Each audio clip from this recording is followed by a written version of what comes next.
Bienvenue à toi.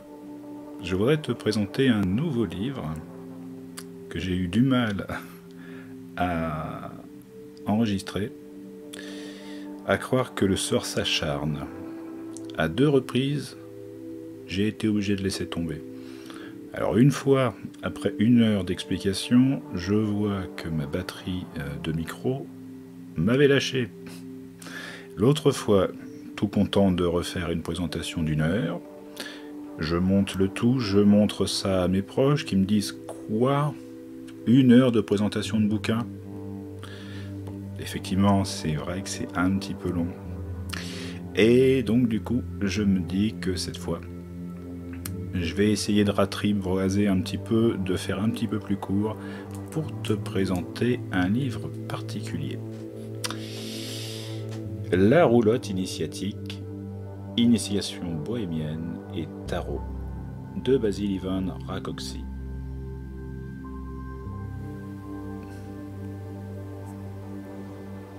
Voyons ça.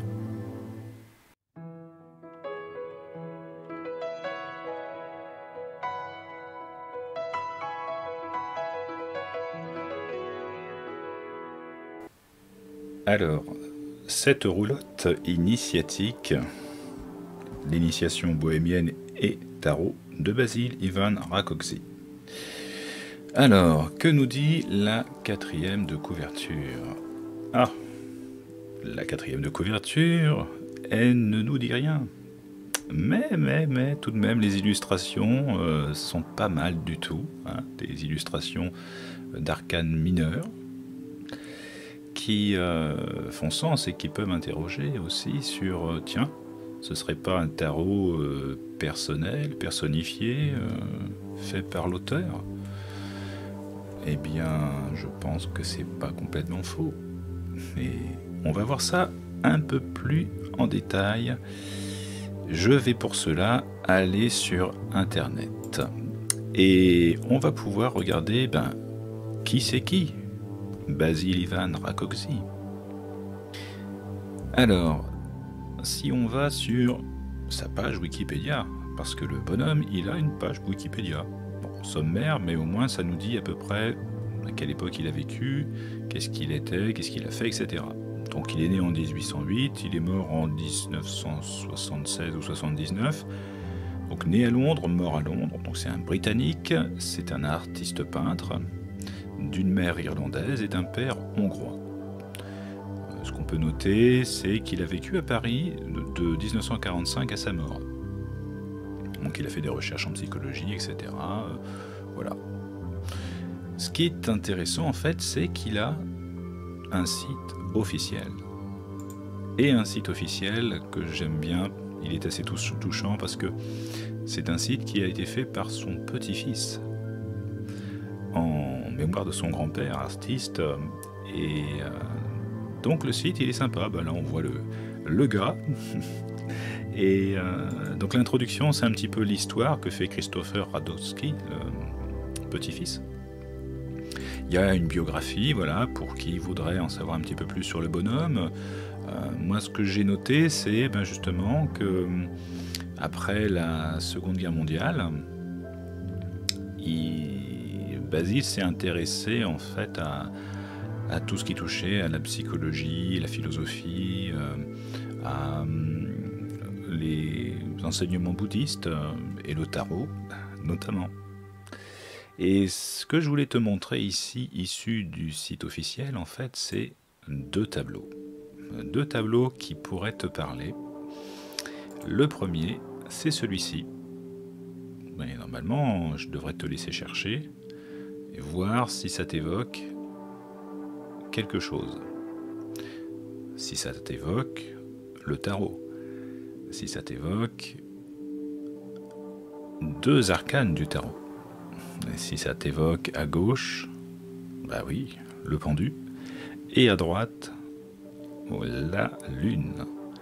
Donc c'est une vision d'artiste, il a rajouté, on dirait des léopards, ou des guépards, plutôt peut-être.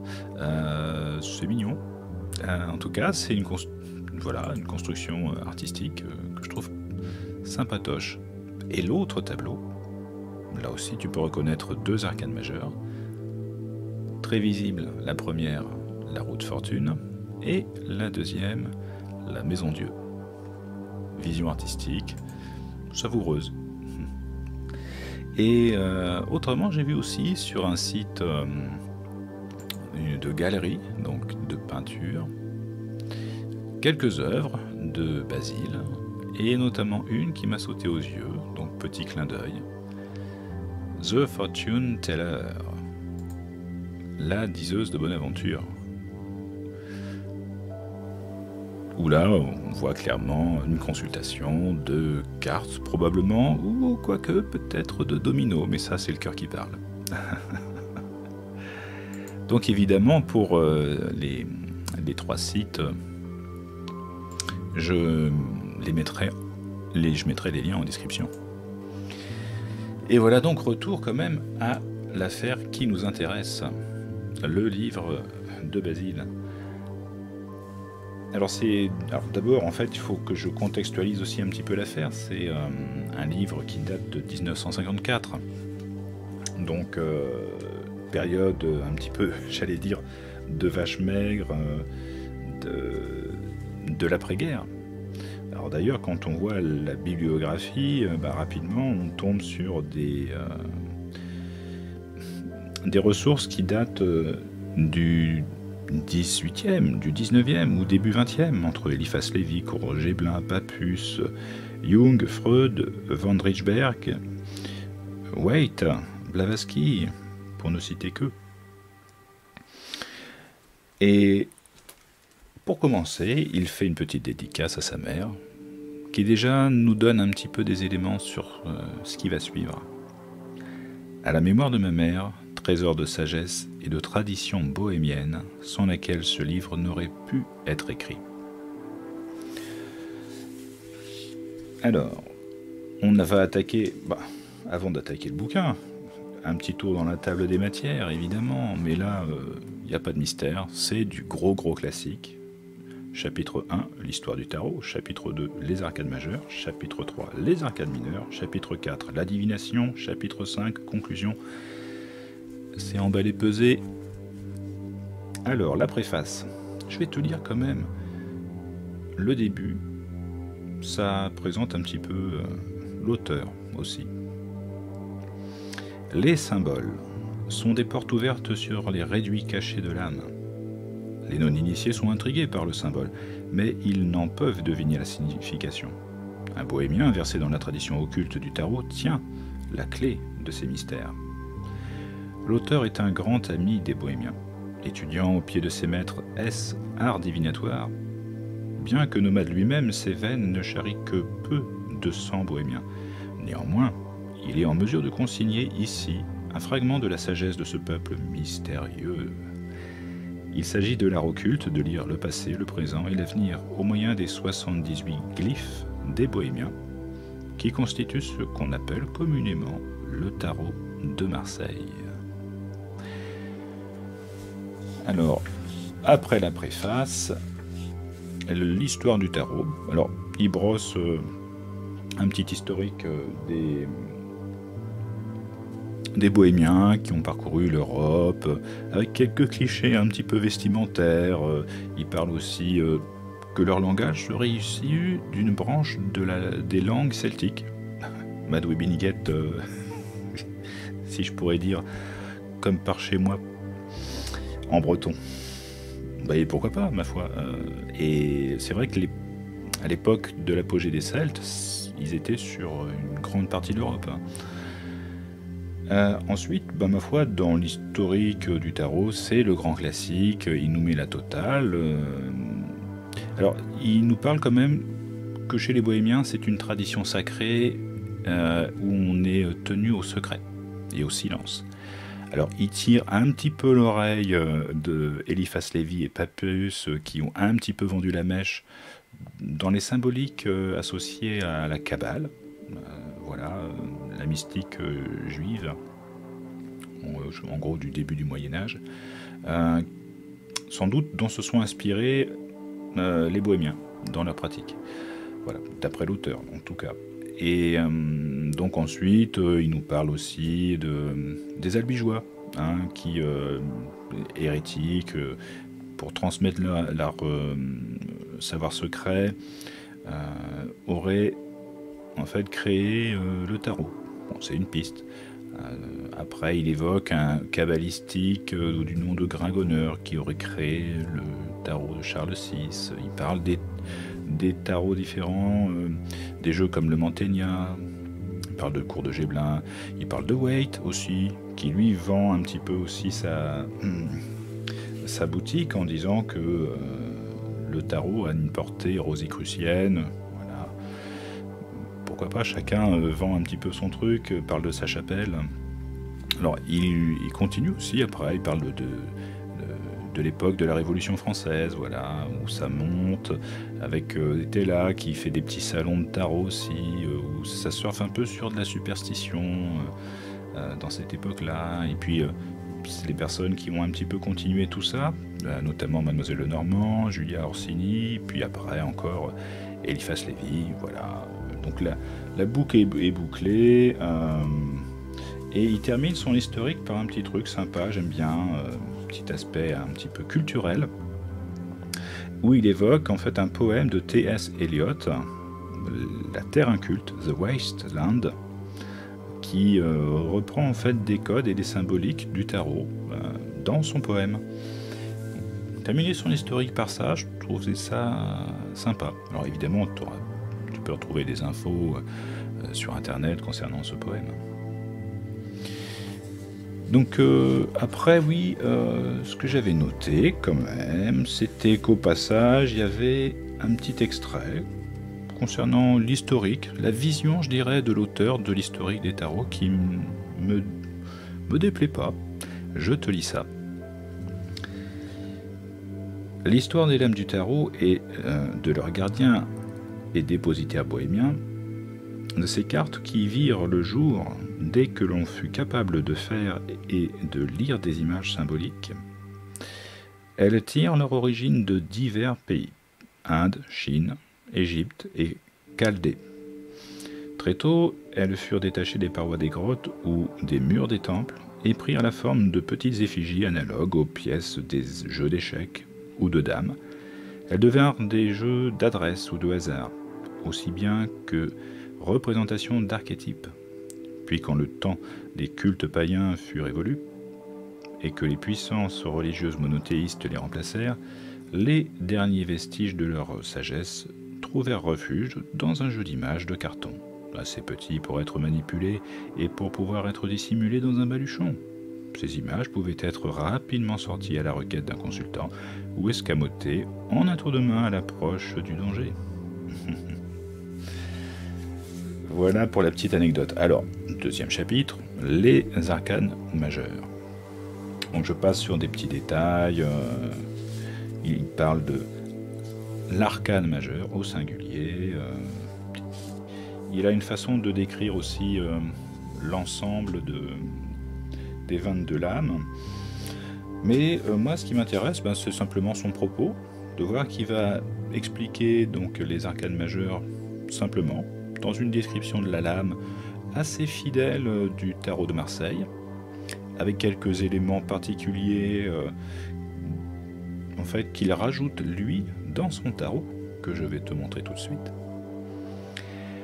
La description du coup, avec des petits ajouts, la symbolique qu'il en est fait, avec une interprétation aussi si la carte est à l'envers, parce qu'il tient compte des cartes à l'endroit et à l'envers. Et puis ensuite, il a aussi à chaque fois une petite explication, je dirais, dans le cheminement initiatique du tarot ou de l'initié en fait. Et donc là, on est avec le fou, Adam Catmon, le peintre, le bohémien vagabond, ou encore le juif errant, enfin voilà. Donc ce qui est savoureux, c'est que l'artiste nous fait le plaisir de partager sa vision du tarot. Et donc il y a les 22 lames qui sont dessinées, toutes particulières à sa façon. Alors les petits ajouts dont je parlais, c'est par exemple le petit papillon.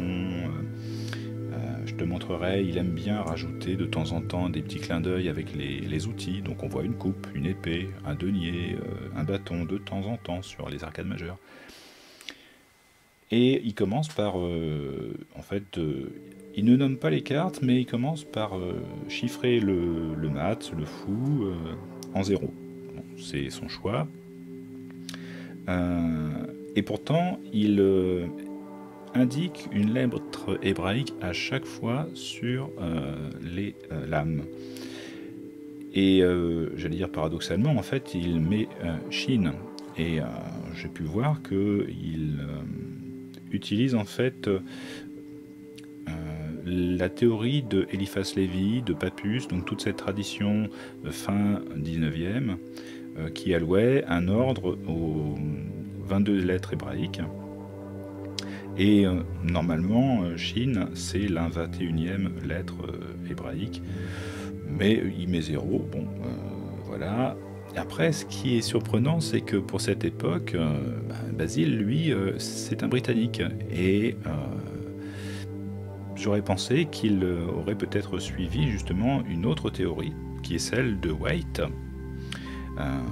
qui utilise un autre ordre des 22 arcanes majeures et des lettres hébraïques. Donc ça veut peut-être dire aussi qu'à l'époque, dans les années 50, ça n'avait pas forcément transpiré tant que ça, aussi du fait que Basile, après la guerre, il était à Paris. Voilà, aussi. Et donc voilà, petite présentation du battleur. Un petit peu, ça me fait penser au battleur du tarot d'Oswald Wirth, en fait, où sont bien indiqués les 4 outils. Donc je passe sur les noms aussi, par exemple la papesse Jeanne, la grande prêtresse, le pontife féminin, la magicienne bohémienne. Donc là aussi on est sur une représentation qui est sympathique avec un visage noir, les 2 colonnes du temple de Salomon, on comprend très bien la symbolique, le fait qu'il écrit Torah sur le bouquin, on retrouve l'épée, le denier, la coupe, le bâton, la lettre hébraïque. Donc il y met sa touche personnelle. Alors évidemment tu vas me dire que tout ceci est un petit peu naïf, que on pourrait faire aussi bien en dessin, mais je l'aime bien. Moi je trouve que dans ce contexte d'après-guerre, que quelqu'un s'intéresse au tarot, à cette matière, et soit assez créatif aussi pour y mettre sa patte. On voit le cube des francs-maçons et la symbolique. Donc là, somme toute, un pape plutôt classique. Bon, il parle de hiérophante, il parle de roi des bohémiens. Bon. Ici, on est avec Eros, le mariage, ou la carte d'Hermès. J'aime bien les titres. Alors là, on est sur un petit amoureux qui a l'air un peu naïf, mais qui est tout mignon. Bon, voilà. Un chariot un peu perché, j'ai l'impression qu'il plane un peu. C'est toujours bien de voir des versions un petit peu différentes du tarot de Marseille auquel on est plutôt habitué, et de voir justement les petites différences. Comme par exemple, il a souvent ça, de rajouter un petit peu de végétation. Donc j'aime bien aussi, notamment avec l'ermite aussi, où son bâton est fleuri. Bon, j'aime bien le sablier aussi, ça évoque la dimension temporelle. Une roue de fortune avec des personnages et non plus des petits animaux ou des petits monstres. À la force en 11. Donc évidemment, ça, c'est dans la logique en fait. Tu as bien remarqué que la justice était en 8, que la force est en 11. Et donc du coup, on est bien dans la continuité du tarot de Marseille. Dans la symbolique, dans l'ordre des arcanes, Et à chaque fois, il met des petites touches un peu particulières. Là, on a une coupe inversée, on a des épis. Ouais, ça fait sens quand même. Et c'est pas totalement incohérent quand même. On voit qu'il a étudié un petit peu son sujet. Alors celle-là, la tempérance, avec un fond noir, c'est un petit peu flippant. Ça manque un peu de douceur à mon goût, mais ma foi. Un diable aussi particulier, avec une bougie au-dessus de, une bougie au-dessus de la tête. Ça m'amuse. Alors oui, encore une fois, il nous met les outils, l'épée, le denier, le bâton, et caché à l'intérieur de la maison, une petite coupe. Bon, ça mange pas de pain, on se fait plaisir, voilà. On retrouve le papillon qu'il y avait pour le fou, ici avec l'étoile. Ah, je t'aurais vraiment tout montré, hein. La lune, classique aussi. Parfois, plus on va au plus simple, je dirais, moins on a de chance de se tromper, moins on a de chance d'être incohérent. Donc là, c'est classique. Un petit emprunt peut-être à Waite avec les représentations de tournesol. Un jugement aussi, avec peut-être un emprunt aussi à Waite, avec cette impression de drapeau sur la trompette du jugement. Alors, le monde. Alors, le monde, je l'aime beaucoup. La mandorle, elle est faite de fruits et légumes. J'aime bien. On dirait que c'est un monde bio, voilà, plutôt moderne, pour le coup. Alors, donc après, il termine par des petits conseils de comment pratiquer à l'envers, à l'endroit, etc. Et on attaque les arcades mineures. Bah oui, quand même, il faut y aller. Et c'est là toute la richesse du bouquin. La petite particularité, la petite valeur ajoutée. Évidemment, bon, il commence par la présentation de la structure, 10 numérales en 4 familles, 4 figures en 4 familles, voilà. Et ce qui m'intéresse ici, que je n'ai pas trouvé ailleurs, dans d'autres livres, je te le lis. Les maîtres bohémiens sont très volontiers enclins à attribuer à nombre des lames mineures des noms de divinités égyptiennes, grecques et romaines, ou de leurs dieux secrets. Et fréquemment, ils y ajoutent des symboles astrologiques, des signes zodiacaux et certaines qualités ou vertus spéciales. En outre, ils ont pour habitude de donner aux cartes des noms de personnages fameux de l'histoire ou de la fiction, que l'on peut appeler leur personnage type ou gardien. L'auteur en a enregistré ici autant qu'il a pu en rassembler, bien qu'il soit quasiment impossible pour certains d'entre eux d'y trouver ni rime ni raison en ce qui concerne l'interprétation divinatoire des lames. Dans bien des cas, le choix semble extrêmement arbitraire. Néanmoins, ils ont été dûment consignés quand cela a été possible, car ils ajoutent aux cartes une note pittoresque et parfois jettent une clarté supplémentaire sur le sens. Et donc là, on est sur la série des coupes, les ciboires, les vases, les cœurs. Et ce que j'ai remarqué, en fait, c'était que dans ces symboliques, par exemple, le roi de coupe, son personnage type, c'est Charlemagne. Le signe zodiacal, le bélier. La divinité protectrice, Hermès. Pour la reine de coupe, le personnage type, c'est Hildegarde. Le signe zodiacal, le taureau. Pour le cavalier de coupe, le personnage type, c'est Persée. Le signe zodiacal, le capricorne. Pour le valet, c'est Ganymède. Le signe zodiacal, les Gémeaux. Pour le 10, c'est Zeus. Pour le 9, c'est Héra. Pour le 8, c'est Prométhée, etc. Et voilà les représentations des arcades mineures. Alors, ce qui est sympa, ce que moi j'ai remarqué assez vite, c'était que pour les numérales, il était assez fidèle, en fait, à la symbolique des arcanes, enfin des numérales du tarot type Waite. Eh oui. Alors que dans la représentation des figures, il est plutôt proche des figures du tarot de Marseille.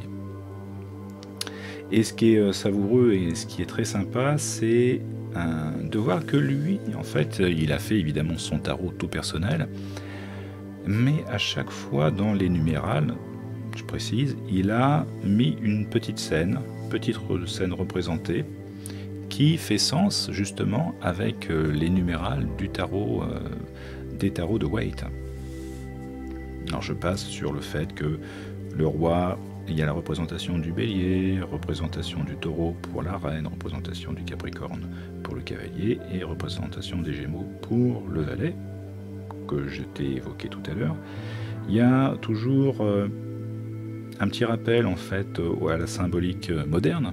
Ici pour les coupes, il a représenté partout des cœurs.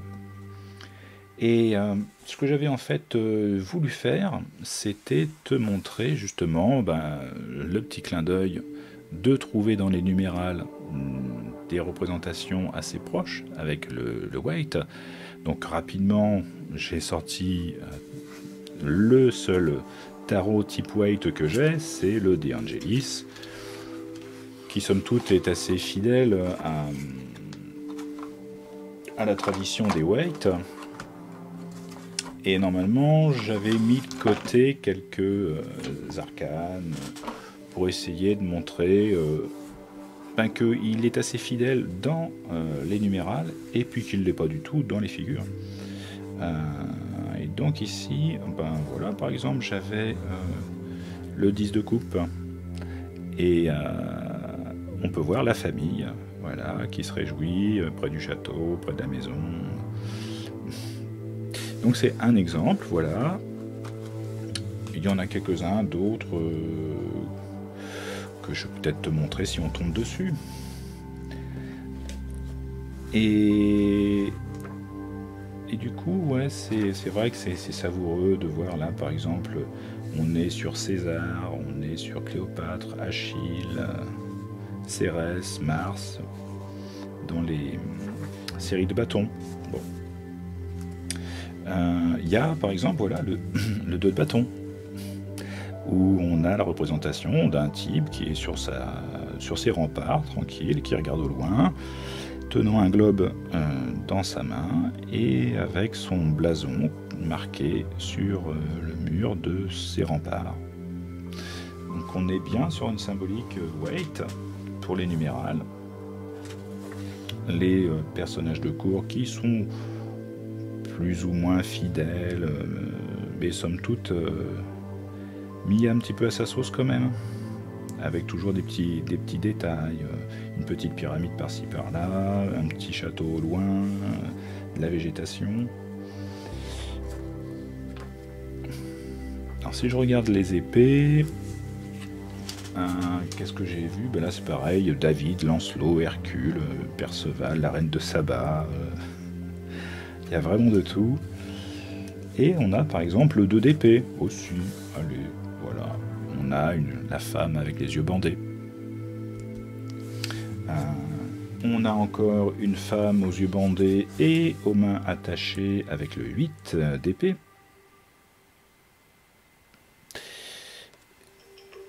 Et du coup, ensuite, j'ai sorti aussi le cavalier d'épée. J'ai mon téléphone qui sonne. Non mais c'est pas vrai. C'est pas possible. Je suis désolé. Alors, en plus, je vais garder tout ça. Je vais même pas couper au montage. Parce que c'est la deuxième fois que je fais la vidéo. La première fois, j'avais duré 50 minutes, je me suis fait tirer les oreilles en me disant mais c'est quoi, tu fais une présentation d'un bouquin encore beaucoup trop longue. Et j'avais ok, je note. et puis voilà. Donc là ce coup-ci je compte quand même finaliser l'affaire et puis te dire que c'est quand même très particulier, même pour le chapitre 4. pour la divination, c'est assez unique. Bon, il précise, l'auteur ne décrira pas les techniques nouvelles que l'on peut trouver dans des simples guides pour apprendre à dire la bonne aventure. Bon, il chambre un petit peu peut-être les nouveaux bouquins qui peuvent peut-être sortir, qui ne sont peut-être pas forcément très pointus ou issus d'une tradition comme lui essaie de la partager ici. Et il va te présenter en fait un seul tirage, mais pas un petit tirage. Un tirage avec l'ensemble des 78 lames, rien que ça. Et donc c'est l'arbre de vie. L'arbre de vie, voilà, c'est le schéma habituel de la Kabbale, dont j'ai déjà parlé, que tu es censé normalement connaître un petit peu. Après, les débutants ne connaissent pas forcément ça, mais pour le coup,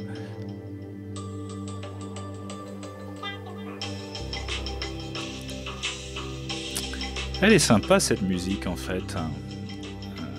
On y prend goût. Alors, c'est sûrement un consultant. Oh là là. Alors donc, l'arbre de vie. Oh, ça fait bien quand ça se calme. Il est en fait, c'est 10 représentations, 10 émanations divines, et donc lui, il va mettre une dita de 7 cartes. Donc il va se retrouver avec 78 cartes, enfin 70 cartes à interpréter, et un tas complémentaire de 8 cartes. Donc les 78 cartes à utiliser, voilà. C'est juste énorme. Alors il précise quand même que cette consultation est à faire au maximum une fois par an. Donc je comprends bien, parce que ça doit être quand même une grosse bertha. Je ne sais pas combien de temps elle doit durer, mais en tout cas, il détaille en fait l'explication du tirage, le détail des symboliques de chaque tas, et puis ensuite, ce qui est pas mal, c'est que pendant une trentaine de pages, il va expliquer, comme si on y était, une consultation. Voilà, en mode citation. Voilà, la bohémienne va dire ceci, la bohémienne va dire cela, après avoir tiré telle carte, après avoir étudié chaque tas, et puis dans l'ensemble du tirage, voilà. Alors c'est bien parce qu'il y a de l'exclamatif, il y a des points d'exclamation, etc. Et voilà, c'est comme si on y était, on baigne dedans, c'est un peu pittoresque, c'est sympathique. Et donc, sur cette trentaine de pages, moi j'ai trouvé que c'était un seul exemple, mais somme toute savoureux, un petit peu dans le réel. Et puis ensuite, j'avais un passage à lire, pas particulièrement en fait. Ce qui était bien plutôt, c'était d'attaquer sur la conclusion, où là il nous fait un petit roman, on va dire, où il nous présente une situation qu'on aurait pu connaître au Moyen-Âge, une roulotte qui arrive dans un village, et la diseuse de Bonaventure qui descend, il dit la princesse Zigane, qui déploie son alléchante proclamation, pendant que son compagnon s'en va, fier, du côté du marché aux chevaux, pour faire des bonnes affaires. Donc j'aime bien, qui termine en fait par ce petit récit, un petit peu romancé, romanesque, et il termine en fait sa conclusion en se livrant un petit peu plus. C'est pas simplement qu'un simple artiste peintre en fait. Je te lis tout ça. L'auteur de ce livre ne fait pas mystère qu'il est un pratiquant du tarot et grand ami des bohémiens. Il ne s'est pas résisté au plaisir de se faire tirer les cartes par toute voyante qu'il rencontre. Pas plus qu'il ne manque d'acheter tout jeu de tarot qui présente quelques nouvelles variantes dans les symboles. Lecteur de nombreux livres de philosophie et de psychologie, il doit avouer encore qu'il trouve plus de vérité révélée sur la nature humaine dans la roulotte initiatique que dans toutes les grandes bibliothèques du monde. Pour lui, la vie et le tarot sont un, et le bohémien est l'archétype de tout homme dans son pèlerinage terrestre. voilà qui me semblait bien fameux. Alors après, il fait un petit rappel mnémotechnique, des mots-clés, des arcanes majeurs, des arcanes mineurs, des associations que l'on peut retrouver ensuite dans des tirages. C'est succinct, ça peut dépanner, surtout quand on est débutant, dans son approche, qui, somme toute, ce que je pourrais dire en fait de ce livre, qui est un petit peu particulier, qui s'adresse pas trop, je dirais, aux débutants. En tout cas, c'est plutôt pour des curieux, ceux qui déjà s'intéressent au tarot, ou ont envie de se dépayser un petit peu vers d'autres choses, d'autres visions, dépoussiérer peut-être aussi un petit peu les préjugés qu'on peut avoir autour de ce qu'on pense des bohémiens, de la tradition bohémienne. Il a essayé de structurer un suivi sur ce qu'on peut en dire, en fait, je vais dire de façon peut-être un petit peu littéraire, pas forcément scientifique, puisque c'est la proposition d'un artiste peintre, mais qui a baigné un petit peu dans cette tradition-là, qui a appris de cette tradition, qui a collecté, qui a étudié, qui a travaillé là-dessus, et qui pratiquait.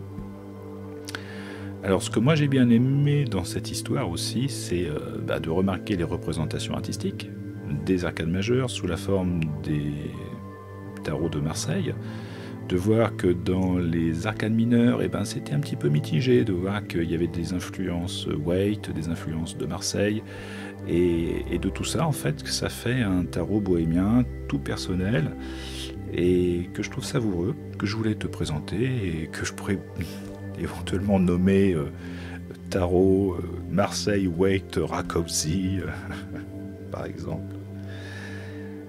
Voilà pour cette présentation, et je te donne rendez-vous pour d'autres lectures. À bientôt.